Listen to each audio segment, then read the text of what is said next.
When I started this video channel, I said I wouldn't be one of those guys who just sits there and smokes a pipe, so you can just, watch someone smoking a pipe. But today I feel like having a bowl with you, so pause the video, go get one of your favorite blends and one of your favorite pipes, and let's have a bowl together. Go on, pause.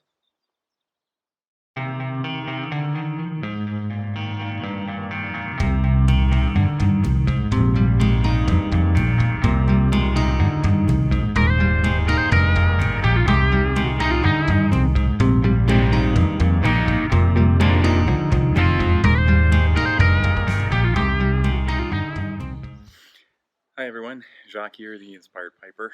So, a couple of things I wanted to talk about this morning. One theme, but here's my setup right now. Orlick Golden Sliced, one of my favorite blends. Nice Virginia, love the sweetness of it. I also love how it goes with the coffee, which I've got this morning. Of course, my trusty coffee. I put it in a mug because one of these bowls can last me an hour, and I wanted my coffee to stay warm.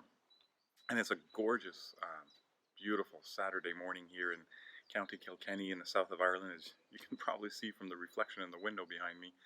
So, great day to be outside. Just had a beautiful breakfast, sunny side up eggs, great multigrain toast with beautiful Kerrygold butter. This Irish butter is amazing.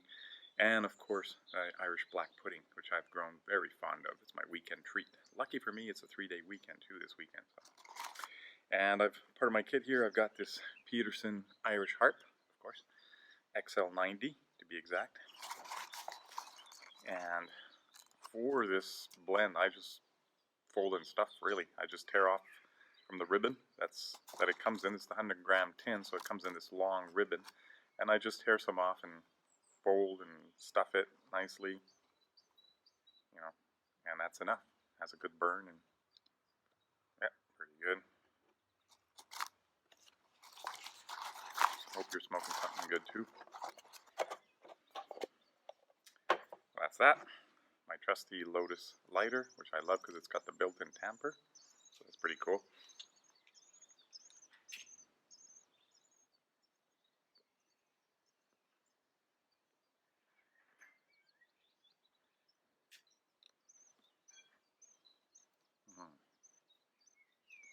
Nothing like the start of a fresh bowl, is there?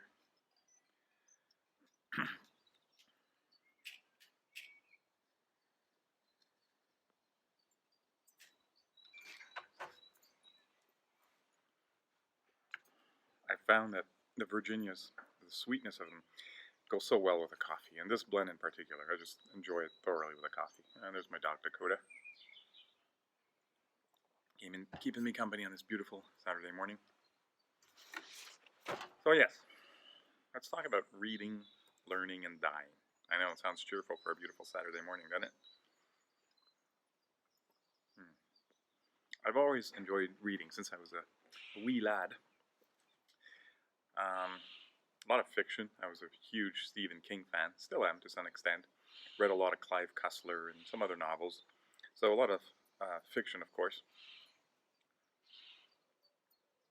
But then about 20 years ago, I guess I gravitated more towards nonfiction. As I got older, I wanted to learn more stuff. Philosophy, psychology, all sorts of stuff. Right now, as an example, I'm reading the Stoics, so Epictetus right now. And on hold, I've got Seneca and Marcus Aurelius. I'm loving this stuff. But there's some things I've been thinking about, and I think it really hit me back in January when I heard the news, which absolutely devastated me, when I learned the news of Neil Peart's death. Neil Peart, of course, being the drummer for the Canadian band Rush. And I've been a huge Rush fan for most of my life. Seen him in concert about a dozen times. And not only was Neil Peart an incredible and widely acknowledged one of the best drummers in rock music, rock history, but he was also an avid reader. Like, he just consumed books all the time. And he also wrote many books that I read, and very touching books, funny books, books about their touring. So as a Rush fan, that was very interesting to read. So an avid reader of all sorts of literature, fiction and nonfiction, philosophy as well. Gone out, of course.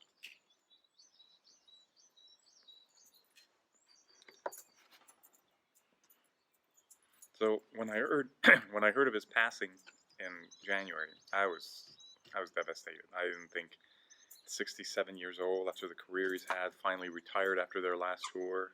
Here's your chance to relax and enjoy his wife and his daughter, and there it goes, right? Life goes away.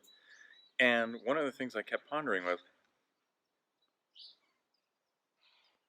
what happened to all the knowledge he'd acquired through all this reading. I mean, he shared it in his lyrics and his books, but he had a massive amount of knowledge in his mind, and that goes for anybody who's an avid reader. This was just the one that hit me emotionally back in January. What happens to all that? When you die and the brain structure disintegrates, where does that knowledge go? What was the purpose of that?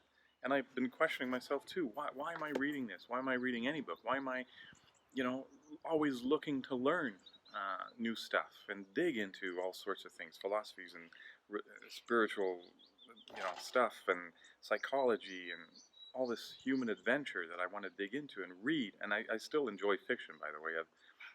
I've had a hankering to reread again Lord of the Rings, one of my favorite stories. I've also It's been a long time that I read this, and I want to reread this again. Isaac Asimov's Foundation trilogy, which was amazing. But again, I was wondering recently, like, why? What's the purpose of reading all this and learning all this? I mean, I know that in 20, 30 years, I'm going to die. And what happens to all that knowledge? Everything that I've got in my head, when I die, my brain stops working and disintegrates.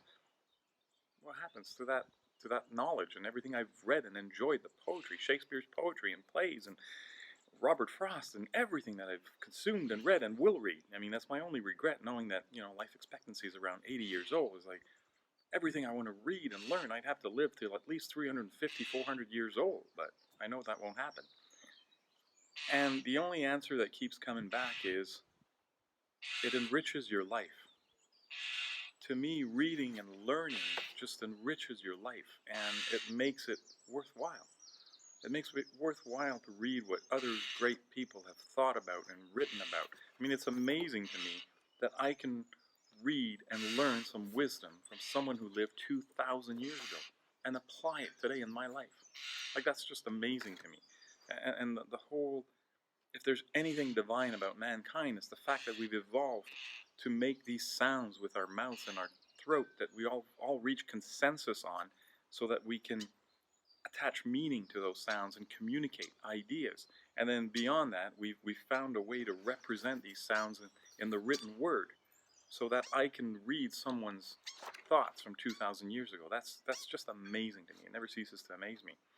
So on the one hand, I keep wondering, why? Why am I reading? Why am I spending my time sitting here reading and learning and thinking about things?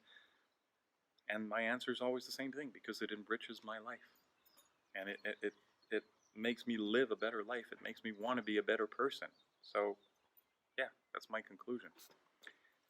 Let me know what you guys think.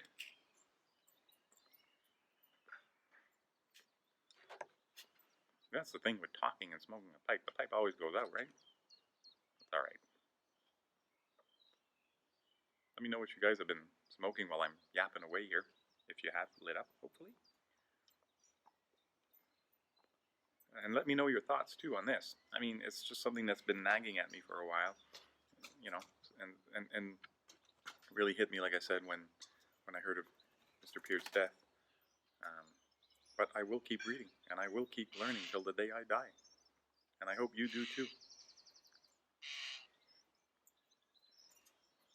Have a great weekend, everybody.